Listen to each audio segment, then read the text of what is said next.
Hey, everybody. It's Ron Bass with another edition of the Ron Bass Show.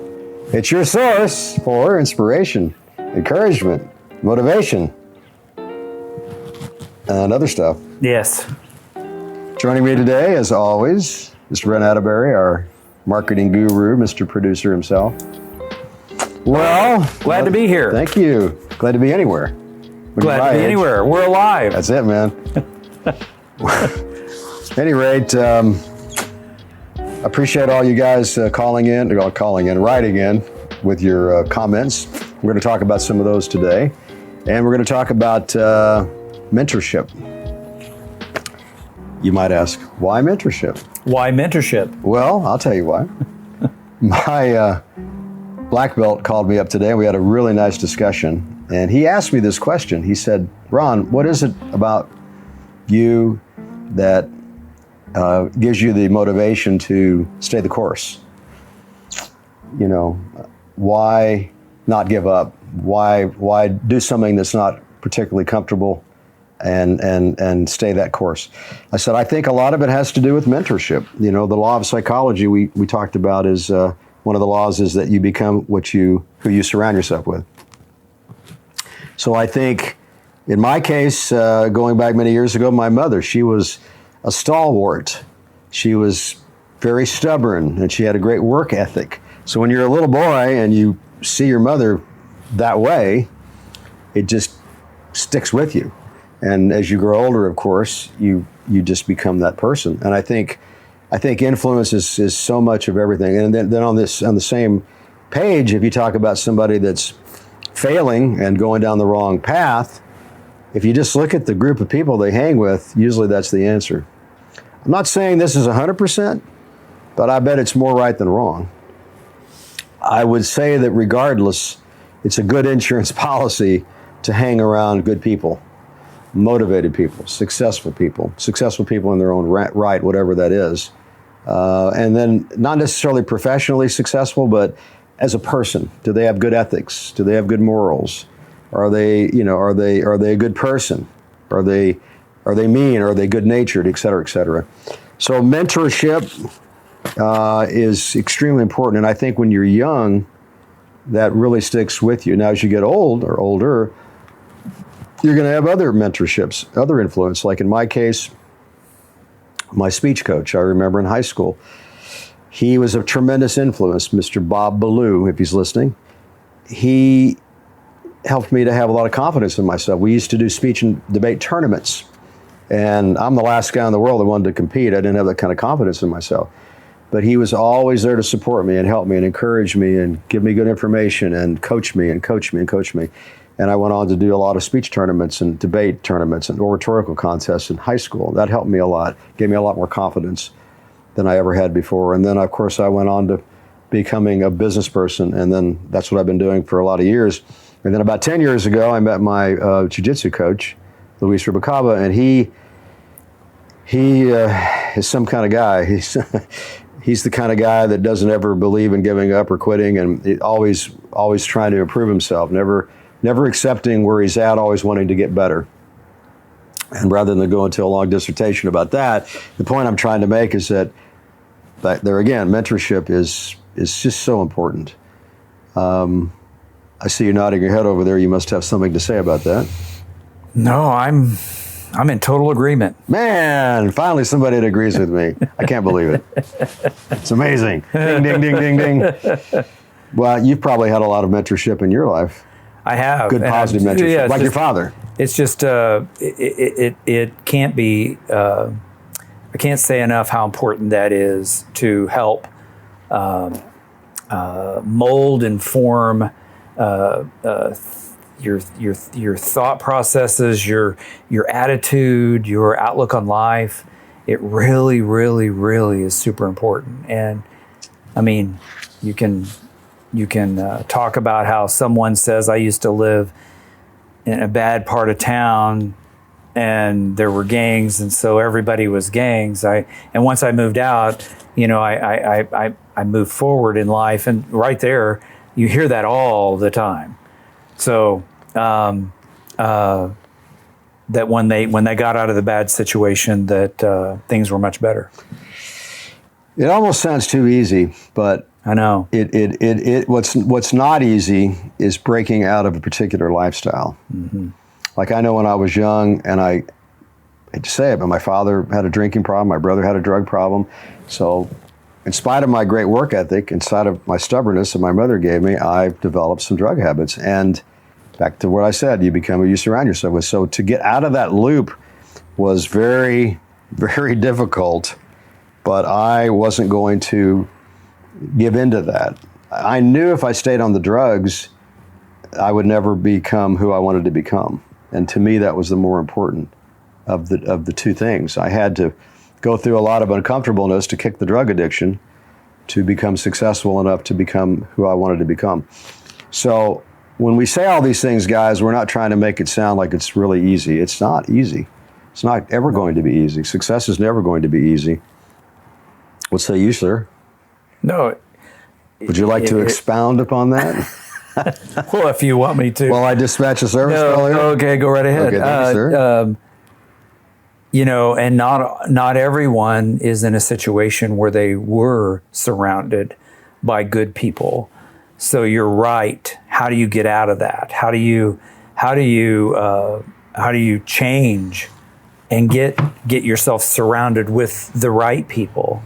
And that's hard. It's very hard. That's hard because you develop these bad habits, and you're comfortable. But like when you're high and you're numb, like when you're high from drinking or drugging, you're comfortable. So why would you want to get out of that loop other than knowing, hey, this is probably not good for me? Yeah. But what happens is people, this is what I've studied and noticed, they go right back to it because it numbs them out again. So A, they don't have to think about what they're doing wrong, and B, they feel good again. Yeah. It's a never-ending cycle. To hit your goals, to be successful, you have to be uncomfortable. You have to put yourself in situations that you may not like, or you may not agree with, you may not want to do, but you know what? It's the right road. It is the right road. And somebody along the way, hopefully, has stronger influence that way than the influence of the bad people the other way. It's a challenge.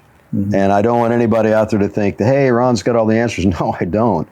But I've lived long enough and did enough things on my own, good and bad, that I feel comfortable talking about these things in the podcast to hopefully at least give people some ideas of what they can do to improve themselves and improve their lives and right the wrongs. Mm-hmm.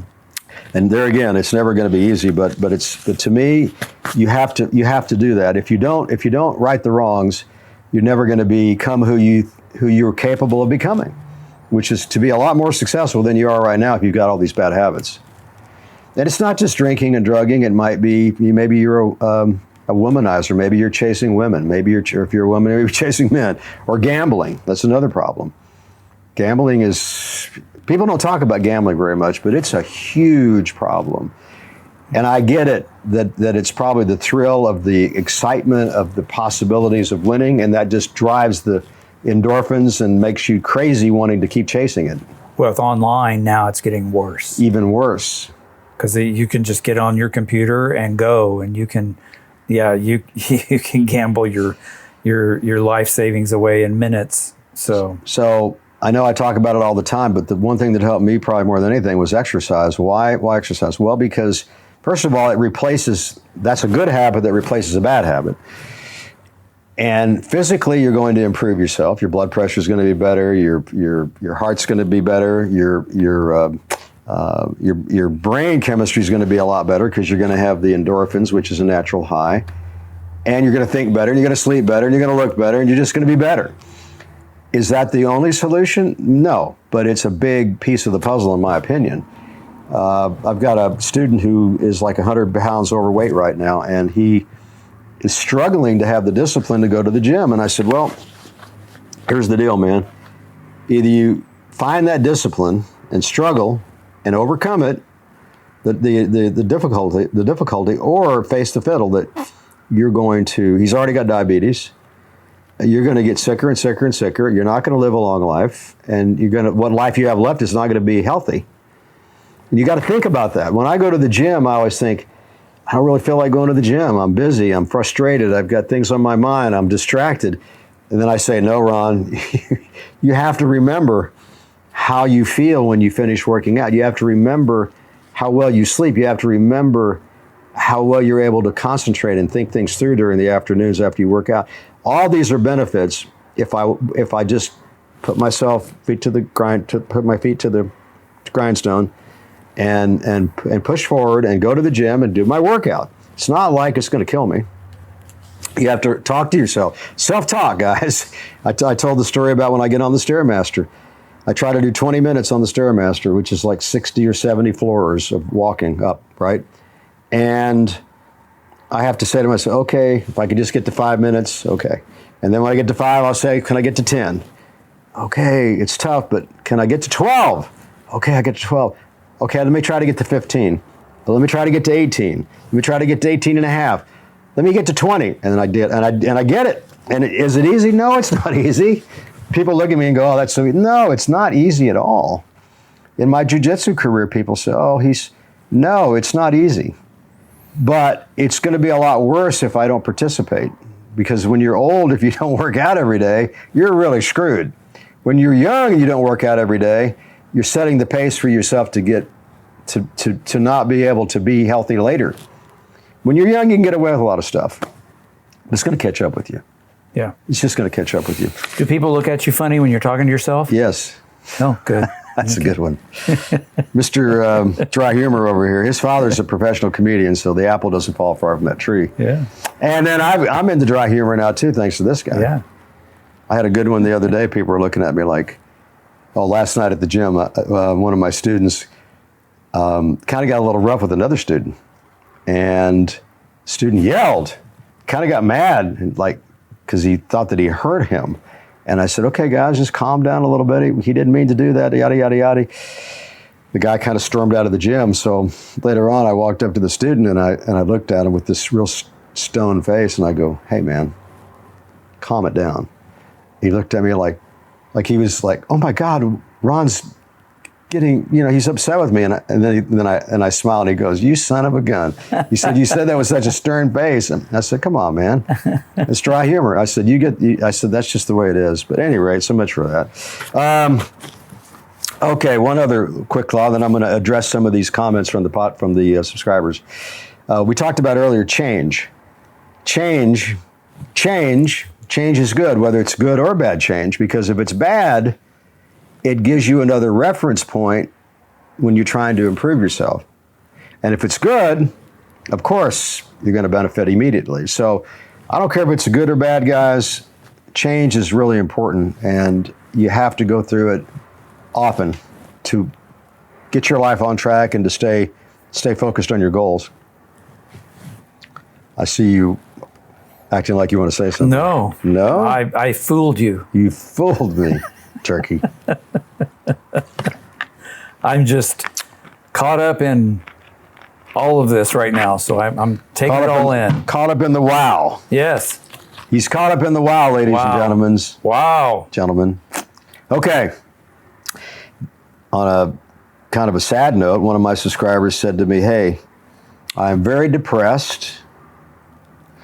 They didn't say it, but in my mind, I thought maybe they're suicidal, which, by the way, guys, just in the United States alone, 1,000 people a day take their lives. So people don't like to talk about suicide, but I'm telling you, it's everywhere.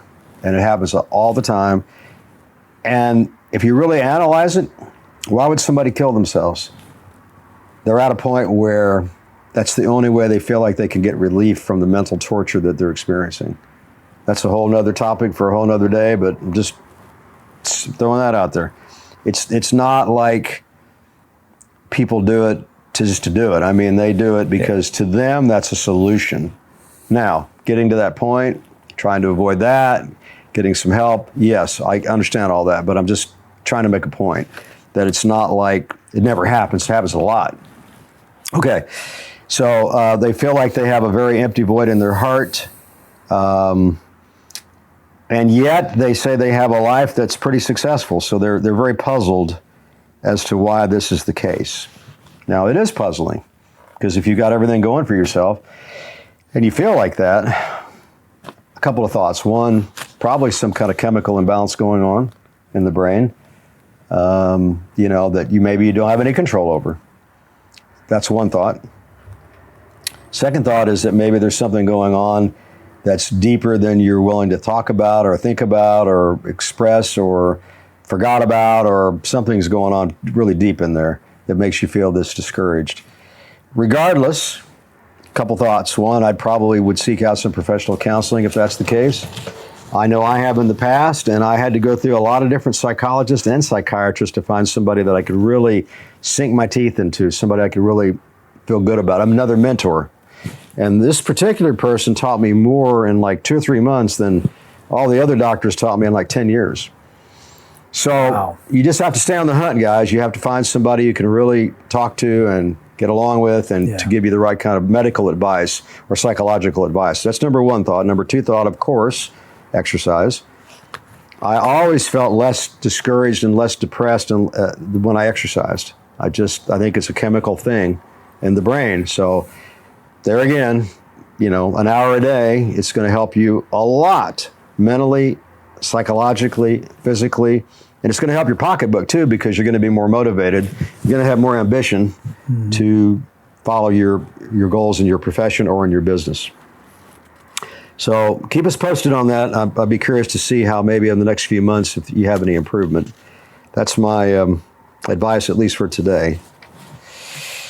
Okay, here's another really sad comment from a subscriber. This person said that his father locked him in the bathroom, like for years on end. That's crazy, huh? Traumatized this person.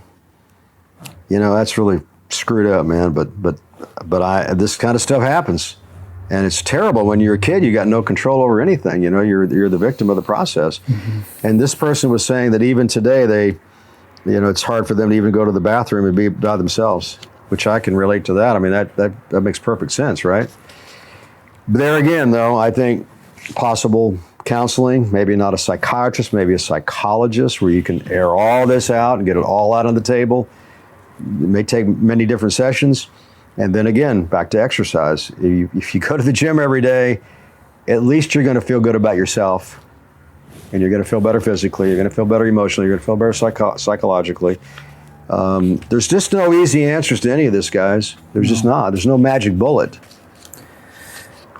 And I've heard of situations where people had something like this happen or something similar, and they took it once they figured out how to fix it and feel better about themselves.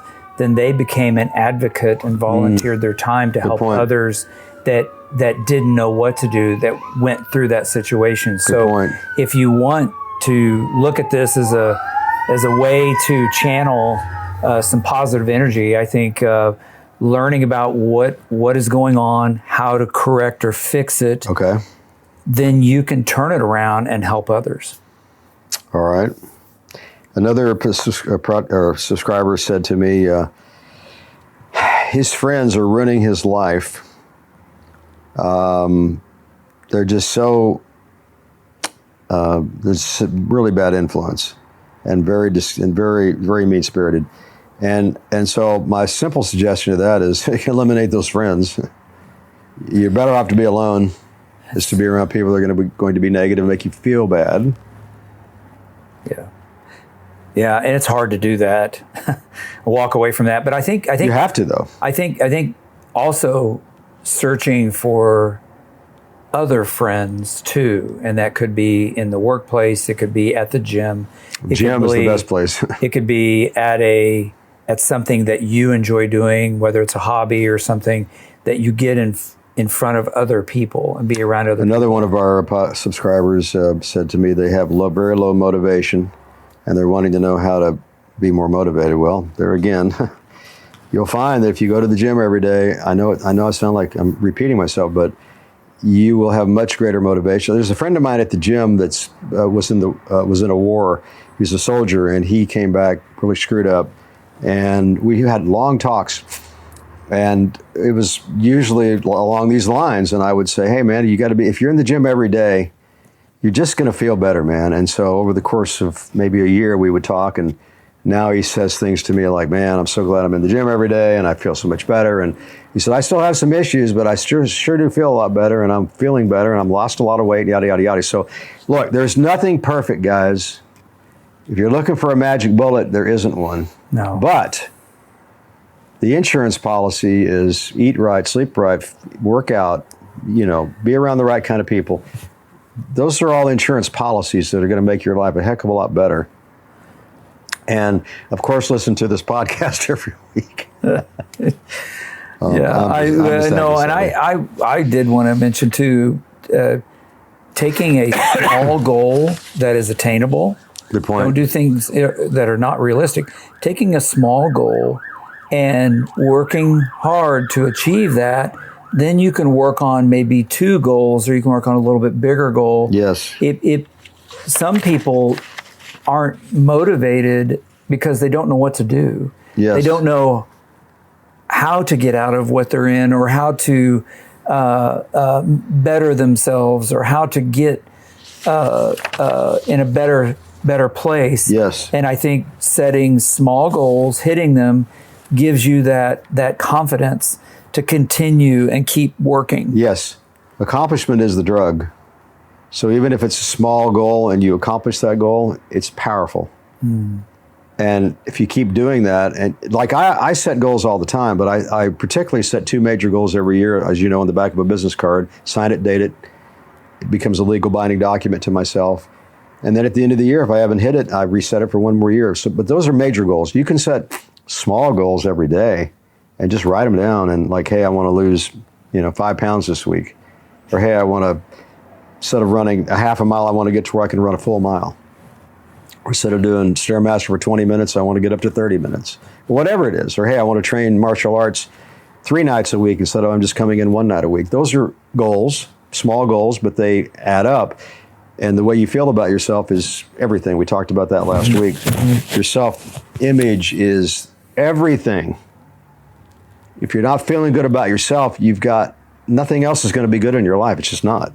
You're going to fake yourself out, and that's not genuine. How are we doing on time, sir? We're doing great. I have some news. Oh, good. I want to hear the breaking news. Yeah, breaking news. Well, I don't know how many of you like to eat at McDonald's, but if you're in the mood and you would really like to dine with skeletons, there is a place in Rome that built a McDonald's next to a burial site, and then they incorporated in the floors. When you're taking your order, you can see these remains through the glass floor. It's what is that all about? Well, it's an article. There were 2 people that traveled to Rome and posted it on TikTok. So they got over 1.2 million views. So you can go find this if you want to see it on Not TikTok. my cup of tea, but I get it. Yeah, I mean, I'll just show you a picture of the. Okay. Our viewers can't see it, but they're walking on top of the burial there at the McDonald's. Gosh, that is bizarre. Got fries and I can't tell. I'm not sure that would improve my appetite. I don't get it personally, but whatever. And then today, there's 2 things. Is National Creamsicle Day. What's a creamsicle? I think it's orange with kind of like a vanilla flavoring in the middle. I think it's very, very yummy. Okay. It's a yummy treat. Yummy's good. Yeah. And then also today is National Tattoo Removal Day. Oh, no, I like that. So, if you have a tattoo and you don't want it anymore, today's the day. It's the national. I guess a lot of times people get these tattoos for their loved ones, and then they break up, and then they want to remove the tattoo. Or their body shape changes, and maybe it was a picture of a pretty girl, and now that pretty girl has different shapes and folds. That's funny. So, okay. Well, I guess do you have any words of wisdom before we close out, sir? No, I like today's topic. Oh, thank you. I do. Yeah. Mentorship is super, super, super, super important. And it's not just, it doesn't have to be a friend. It doesn't have to be a family member. It could be someone you respect or you feel like Yes. you perceive them as successful. Yeah. So find a way to, have lunch with that person, or find a way to schedule some time with that person to learn more about what they did in their life to get where they are. Good thoughts, sir. Well, guys, I guess that's it for today. So just remember, if you don't give up, which you should never even consider, eventually, sooner or later, those stars are going to line up. So until that happens, the number one thing to do is to always stay positive.